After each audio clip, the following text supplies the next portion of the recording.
झारखंड में जेपीएससी और जेएसएससी से जुड़ी भर्ती परीक्षाओं को लेकर धरने पर बैठे छात्रों का इंतजार बीती रात खत्म हो गया। सोरेन सरकार ने देर रात नोटिफिकेशन जारी कर टीडीपीएल द्वारा करवाई गई 45 परीक्षाओं पर बड़ा फैसला कर लिया, जिसके तहत जेपीएससी सीडीपीओ समेत 39 परीक्षाएं रद्द कर दी गई हैं और 6 परीक्षाएं स्थगित कर दी गई।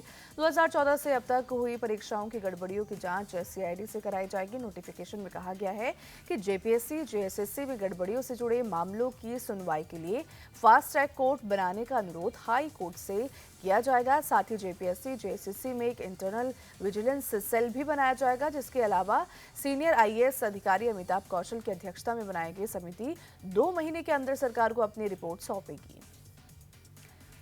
झारखंड सरकार की नोटिफिकेशन के बाद तकरीबन 1975 नौजवानों की नौकरी चली गई है। बेरोजगार हुए इन नौजवानों ने सरकार के फैसले को गलत बताते हुए राज्य में टॉर्च लाइट जुलूस निकाला और इंसाफ की मांग की है।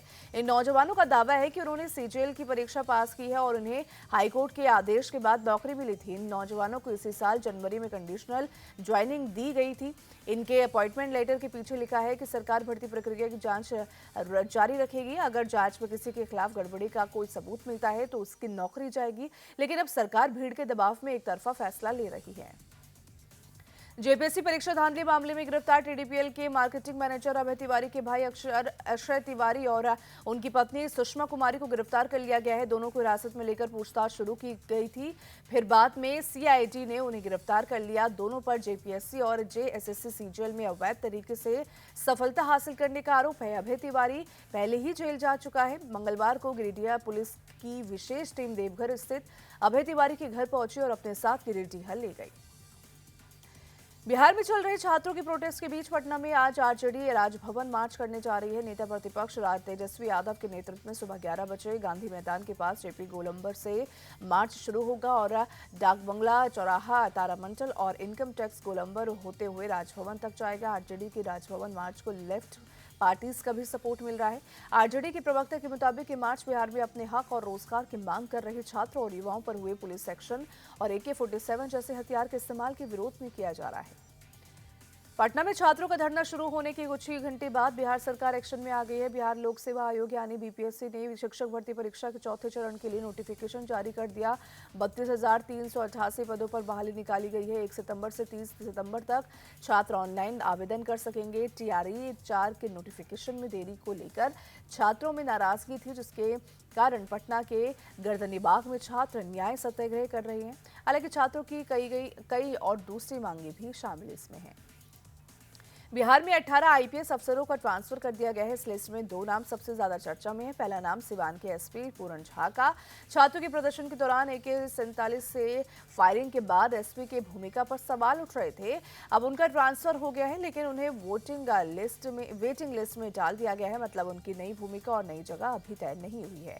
दूसरा नाम भोजपुर के एसपी राज का है। भरत तिवारी एनकाउंटर के बाद उन पर भी सवाल उठ रहे थे। अब उन्हें रोहतास का नया एसपी बनाया गया है। बिहार के सिवान में छात्रों के प्रदर्शन के दौरान AK-47 से फायरिंग पर बिहार सरकार ने सुप्रीम कोर्ट में सफाई दी। हलफनामे में राज्य सरकार ने बताया कि एक कांस्टेबल भीड़ के बीच फंस गया था, जिसने हालात संभालने के लिए हवा में 4 राउंड फायरिंग की थी। हालांकि कोई भी प्रदर्शनकारी जख्मी नहीं हुआ। सरकार ने बताया कि अनुशासनहीनता मानते हुए इस कांस्टेबल को निलंबित कर दिया गया। नीट परीक्षा पेपर लीक से जुड़ी कई याचिकाओं पर आज सुप्रीम कोर्ट में सुनवाई होगी। याचिका में नीट परीक्षा को आयोजित करवाने वाली संस्था एनटीए पर सवाल खड़े किए गए हैं। साथ ही कोर्ट से अपील की गई है कि सरकार को निर्देश दे कि एनटीए को बदला जाए या फिर पूरी तरह से नया और सुरक्षित सिस्टम बनाया जाए। जबकि केंद्र सरकार ने सुप्रीम कोर्ट में हलफनामा दाखिल कर कहा है कि एग्जाम सिस्टम को सुरक्षित बनाने के लिए कई बड़े कदम उठाए गए हैं। सरकार ने 2026 के नए कानून और इंफोसिस के सह संस्थापक नंदन नीलेकणी की अध्यक्षता में बनाई गई टास्क फोर्स का भी हवाला दिया है। नेशनल टेस्टिंग एजेंसी की परीक्षाओं में आ रही गड़बड़ियों को देखते हुए बड़े बदलाव किए गए। एनटीए ने परीक्षा टीम में बड़े बदलाव करते हुए 600 विशेषज्ञों को हटा दिया है। इसके साथ ही जल्द ही 20 से 25 नए अधिकारियों की भी नियुक्ति की जाएगी। नई व्यवस्था की तहत प्रश्न पत्रों की जांच के लिए 4 स्तरीय प्रक्रिया भी लागू होगी। एनटीए के कार्यालयों को नए परिसरों में शिफ्ट किया जाएगा। साथ ही CISF की सुरक्षा भी बढ़ाई जाएगी। दिल्ली में एंटी करप्शन ब्यूरो ने आम आदमी पार्टी के सीनियर लीडर सत्येंद्र जैन को गिरफ्तार कर लिया। सीवेज ट्रीटमेंट टेंडर घोटाले में सत्येंद्र जैन समेत कुल 6 लोगों को अरेस्ट किया गया। गिरफ्तार किए गए लोगों में दिल्ली जल बोर्ड के पूर्व सीईओ उदित प्रकाश राय भी शामिल है। अरविंद केजरीवाल की सरकार में सत्येंद्र जैन दिल्ली के जल मंत्री थे। जल बोर्ड सत्येंद्र जैन के मंत्रालय में आता था। उनके कार्यकाल में सीवेज ट्रीटमेंट प्लांट के विस्तार और अपग्रेडेशन के लिए टेंडर जारी हुआ था। टेंडर प्रक्रिया में गड़बड़ी के आरोप भी लगे थे। आम आदमी पार्टी नेता सत्येंद्र जैन की गिरफ्तारी को पार्टी के सांसद संजय सिंह ने बीजेपी सरकार की नीति करार दिया। संजय सिंह ने कहा कि काम करने वाली सरकार को परेशान करना, उसे रोकना और हर तरह का दबाव डालना बीजेपी की केंद्र सरकार की नीति है। दिल्ली चुनाव से पहले चुनाव में गड़बड़ी करने और जीतने के मकसद से केजरीवाल, सिसोदिया और मुझे गिरफ्तार किया गया था और अब पंजाब चुनाव से पहले बीजेपी घबराई हुई है, इसलिए ऐसे हथकंडे अपना रही है। पश्चिम बंगाल में बीजेपी की सरकार बनने के बाद टीएमसी नेताओं के खिलाफ लोगों का गुस्सा देखने को मिल रहा है। दमदम एयरपोर्ट पर टीएमसी सांसद सौगत रॉय का विरोध हुआ। बीजेपी समर्थकों ने काले झंडे दिखाकर चोर चोर वापस जाओ के नारे लगाए। दरअसल सौगत रॉय मीटिंग में शामिल होने के लिए जा रहे थे और इसी बीच बीजेपी कार्यकर्ताओं ने उन्हें एयरपोर्ट अथॉरिटी ऑफिस के सामने घेर लिया और विरोध प्रदर्शन किया। प्रशांत किशोर ने बिहार के डीजीपी से मुलाकात की। पीके ने बताया कि बांकीपुर में ट्रैफिक व्यवस्था सुधारने और अनरेगुलेटेड वेंडिंग सेंटर को लेकर चर्चा हुई। उन्होंने कहा कि इन जगहों पर पुलिस द्वारा पैसे लिए जाने की शिकायतें भी सामने आई हैं। पीके के मुताबिक सरकार के साथ मिलकर मल्टी डिपार्टमेंटल बैठक और वर्कशॉप की जाएगी, जिससे अगले 2 से 3 सालों में पटना की ट्रैफिक व्यवस्था को बेहतर बनाया जा सके। यूपी के मुख्यमंत्री योगी आदित्यनाथ दिल्ली दौरे पर हैं। सीएम योगी 5 दिवसीय यूपी जापान इन्वेस्टमेंट मीट 2026 में शामिल हुए। योगी ने जापान के प्रतिनिधिमंडल से भी मुलाकात की। तो इस मीट का उद्देश्य यूपी में ग्रीन हाइड्रोजन, हाईटेक मैन्युफैक्चरिंग और सेमीकंडक्टर जैसे क्षेत्रों में निवेश बढ़ाना है। यूपी के मुख्यमंत्री योगी आदित्यनाथ ने जापान के यामानाशी प्रांत के गवर्नर का स्वागत किया। साथ ही जापान के प्रतिनिधियों से भी मुलाकात की। इस दौरान जापानी कारोबारी नेताओं से निवेश और साझेदारी पर भी चर्चा हुई। सीएम योगी ने कहा कि जापान के साथ साझेदारी यूपी को 10 खरब डॉलर की अर्थव्यवस्था बनाने के लक्ष्य को गति देगा। इस मुलाकात के दौरान केंद्रीय मंत्री पीयूष गोयल भी मौजूद रहे। योगी आदित्यनाथ ने कहा कि हमारे पास 2 प्राचीन सभ्यताओं को एक साथ लाने के अवसर है। रांची के कोकर चौक के पास पेट्रोल पंप के इलेक्ट्रिक रूम में जोरदार धमाका हुआ। धमाके की आवाज काफी दूर तक सुनाई दी और आसपास के कई दुकानों और मकानों के शीशे टूट गए। घटना के बाद इलाके में दहशत फैल गई। फिलहाल धमाका होने की वजह का खुलासा नहीं हुआ है।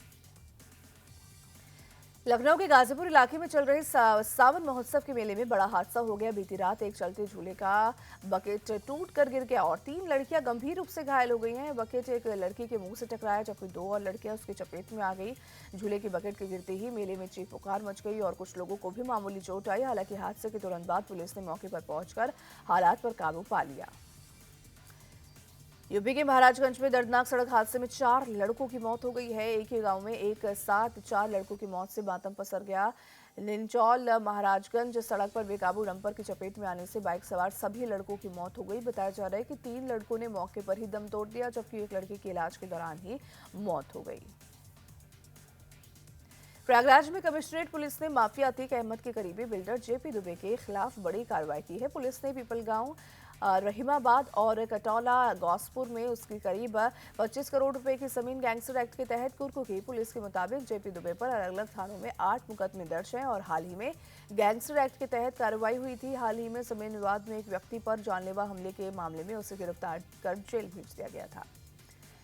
एनसीबी ने यूपी एसटीएफ के साथ मिलकर विदेशी नागरिकों से जुड़े अंतर्राष्ट्रीय ड्रग तस्करी नेटवर्क का भांडाफोड़ किया। दिल्ली और गुरुग्राम में कार्रवाई के दौरान करीब 15 करोड़ रुपए की ड्रग्स बरामद हुई है, जिसमें 14 किलो 787 ग्राम ड्रग्स, 68 किलो कोकीन और हेरोइन शामिल है। मामले में 5 नाइजीरियाई नागरिकों को भी पुलिस ने अरेस्ट किया। जांच में सामने आया कि कुछ आरोपी लंबे समय से भारत में अवैध रूप से रह रहे थे।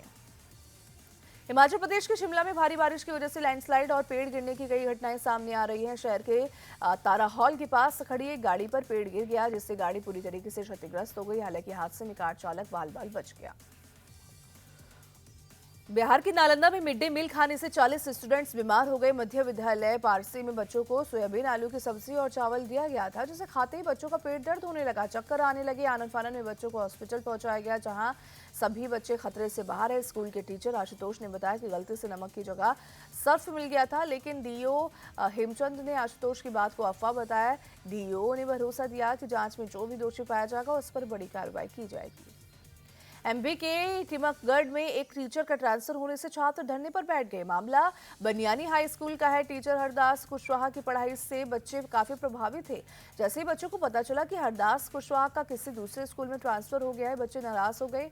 स्कूल के सामने ही मजला खरगापुर रोड को जाम कर दिया। बच्चों के साथ साथ उनके परिजन भी धरने में बैठ गए। पुलिस प्रशासन ने बच्चों को काफी समझाया, लेकिन उनकी मांग है कि हरदास कुशवाहा को वापस इस स्कूल में भेजा जाए।